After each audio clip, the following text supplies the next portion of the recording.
Hey, this is Sreehari from Mr. Phone, and Vivo just dropped their all-new Vivo Z1X. It's an upgraded Vivo Z1 Pro with a lot of really good things. But is it worth the 16,999 price? Well, let's find out in this video. So hey, this is Sreehari from Mr. Phone, and let's get into the full review of the Vivo Z1X.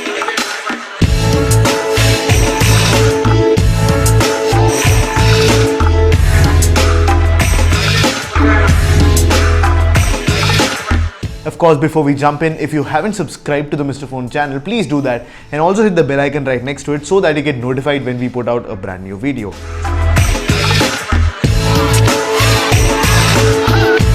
The Vivo Z1X is typical of what a smartphone looks like today, with a metallic looking frame and a glass looking back. Now, while the frame is not metallic, the back, I did think that the back was glass, although it's not. The Z1X opts to go with a flatter back compared to the Z1 Pro, which had a more curved back for better ergonomics. That said, the Z1X is smaller than the Z1 Pro, which means that although this is flat, there is not really a big loss in ergonomics. The back is clean this time around because the fingerprint scanner has gone below the display. The camera housing hosts 3 cameras and a separate LED flash. The colors are very appealing too, and this one I unofficially call the Barcelona edition, but it looks like a unique gradient pattern. Now, there are other colors on the Vivo Z1X as well, but I do like this one a lot. Now, for the first time, a Vivo phone under 30,000 moves to a USB Type-C, probably why they had the USB Type-C packaged above the phone. So when I unboxed the phone, you actually had the USB Type-C coming before the phone was placed inside the box. But you do get the USB Type-C with a headphone jack and a single speaker grill. The headphone jack output is pretty nice, and the speaker grill is standard, nothing out of the ordinary. The Z1X, also like some previous Vivo phones, comes with 3 hardware buttons, a power button, a volume rocker, and a special Google Assistant button, which I appreciate a lot. Of course, I would have appreciated the ability to customize it even more, because even though I use it mostly for Google Assistant, a lot of people don't use Google Assistant, so they might want to do that for different other things, maybe a camera shutter button. All in all, I think the Vivo Z1X is a typically well-designed Vivo phone.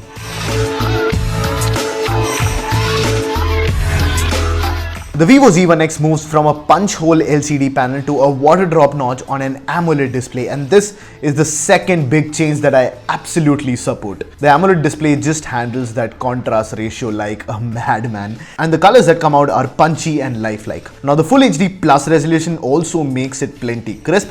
There, of course, is the characteristic color shift that AMOLED displays have, but it's well under control. There is wideband L1 support right out of the box, which means that you won't have a problem streaming HD content on online platforms. Watching movies on an AMOLED display is truly fun, and yes, at times I do wish it was still the punch hole, but I'll take the compromise. The display also does not have any light bleed, truly, because this is an AMOLED display. And I think with the Vivo Z1X, if you just take a look at the display, and especially if you apply dark wallpapers, you realize that the display is one of the best parts of the Vivo Z1X and one of my favorite upgrades over the Vivo Z1 Pro.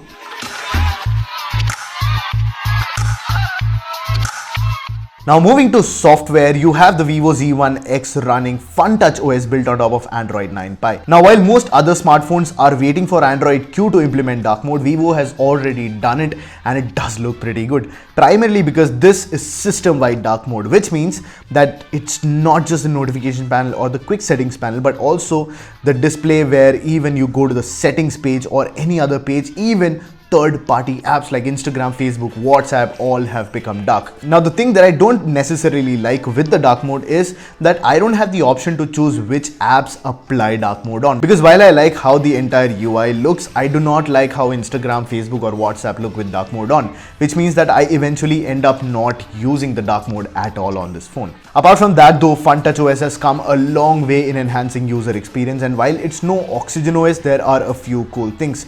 You have different power saving modes inside the OS, which makes sure that you have maximum battery life out of this. You also have a theme store. One thing that I've almost always skipped is the glance screen, which is on the lock screen.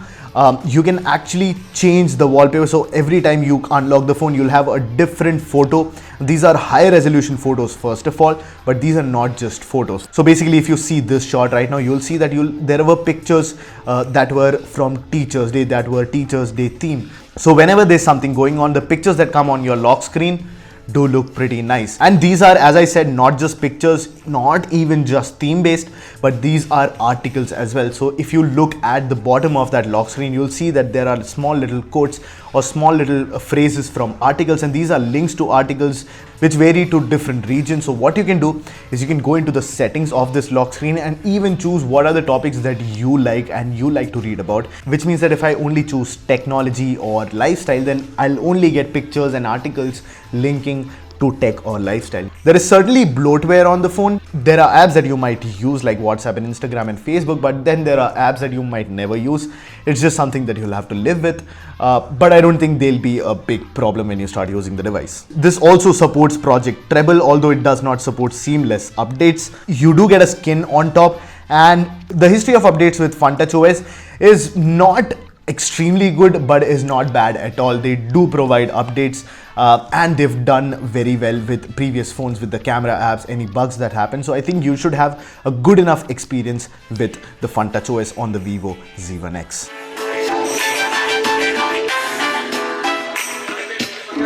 Moving to performance, the Snapdragon 712 AIE powers the new Z1x just like the older Z1 Pro, which means that the performance is pretty similar to it. This is also reflected in the benchmark scores, which stay in the same range of the 712, not any higher or any lower.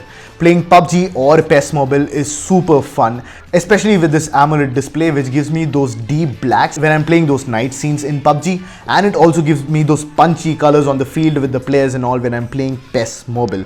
The touch sensitivity is very good, and they have used UFS 2.1 storage inside with LPDDR4X RAM, which means that performance from the memory aspect, the storage aspect, and the processor aspect is pretty damn good, and some of the best that you can get under 20,000 rupees. Now, day-to-day performance is something that I don't think we'll have a problem with in almost any of the phones under 20,000.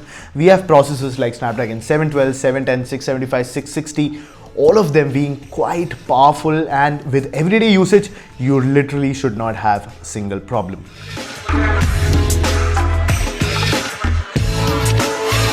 Moving to cameras, you have a triple camera setup at the back and you have a single camera at the front. Now the front camera is a 32 megapixel sensor.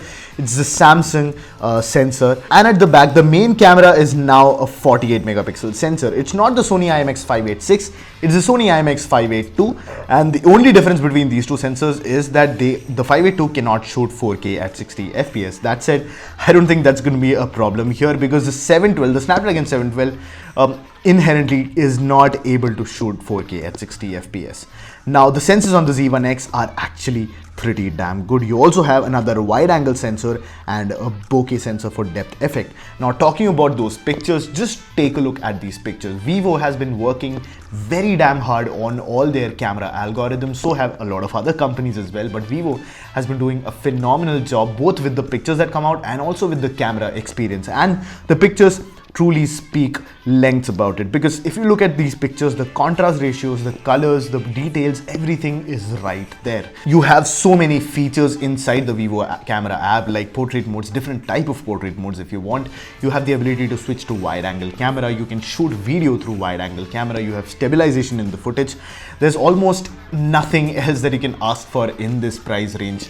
Now looking at these pictures, looking at the portrait shot, the cutout is very, very nice, but I am a big fan of that wide angle camera, and here are pictures taken using that wide angle camera both in broad daylight and in indoors. And what you can see is that in broad daylight, the fact that the HDR algorithm is making sure that it not just takes the subject in focus and the exposure is done well, but also the background. If you just see here in this picture of Ashish, you can see how the sky looks pretty damn phenomenal. So I think I do like the Z1X's camera a lot, and especially with Vivo's camera app, not just giving you good features for photographers use, but also giving you ton of other features that everyday users can use. I think Vivo has done a phenomenal job with the camera, and the fact that you can get 4K footage out of the front camera of the Vivo Z1X makes it one of the very few devices under 20,000 that can do that. And the 4K footage, of course, is not stabilized, but it's 4K for God's sake. All in all, I think the Vivo Z1X's camera is one of my favorites that I've used under 20,000 and could give a tough competition to others out there.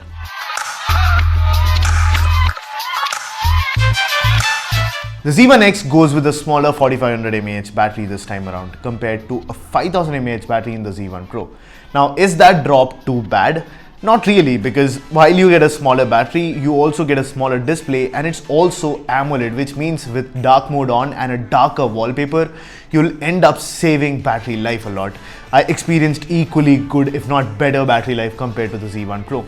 My battery experience was second to none, and when it comes to charging, we have an even bigger 22.5 watt charger, which also officially makes it the biggest or the most wattage on a charger under 20,000 in a smartphone. To which I say, Vivo, are you freaking crazy? Because you're giving that charger and that 4500 mAh battery, which is actually above the average of the industry, gets charged up in almost 1 hour 30 minutes plus or minus 5 minutes. That is the charging time that I got with that 22.5 watt charger.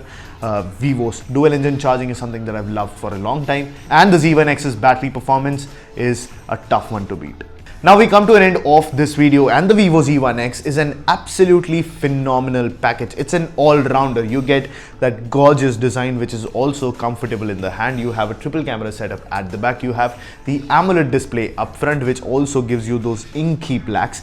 You have wideband L1 support. You also have the ability to play HDR videos on YouTube as well. You also get FunTouchOS with dark mode built on top of Android 9 Pie, USB Type-C, 4500 mAh battery, and 22.5 watt fast charging with the Snapdragon 712 AIE. And I think all that rounds up to a very good package. Now, are there competitors? Of course, we are in India. We're talking about the Indian smartphone markets. Everyone has a competitor here. Now, with the Vivo Z1X's price of the 16,990, the competitor that's the closest to it is the Realme X. Now, compared to the Realme X, the Z1X has a better processor on paper, which is slightly a better processor, which is a Snapdragon 712 compared to the Realme X, which is a Snapdragon 710.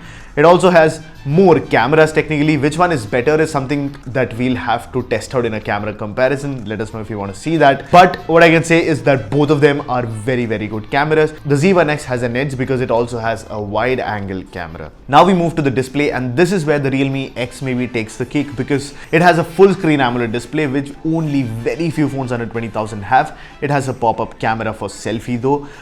You get the same USB Type-C. You get 20 watt charging compared to 22.5 watts. That's not really a big difference, but the Z1X has a bigger battery than the Realme X. That said, there's another phone that's coming very soon, and that is the Realme XT, which is the upgrade to the Realme X.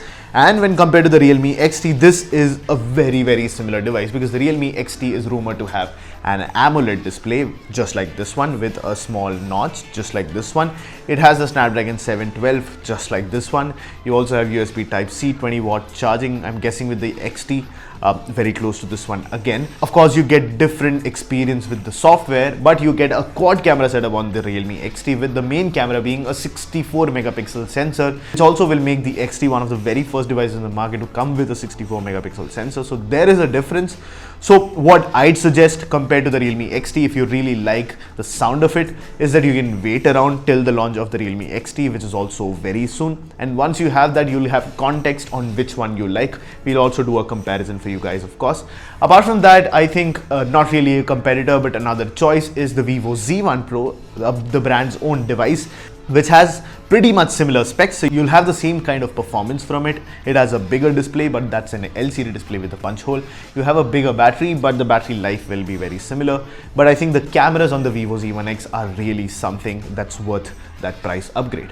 Then there is, of course, the Realme 5 Pro, again with the same Snapdragon 712, which is 1,000 rupees lower than the Vivo Z1 Pro as well.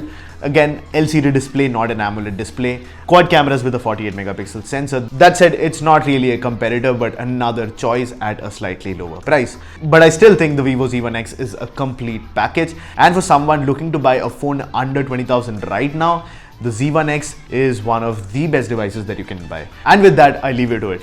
Thank you so much for watching. Let me know in the comment section if you liked this review, what was your favorite part of the Vivo Z1X.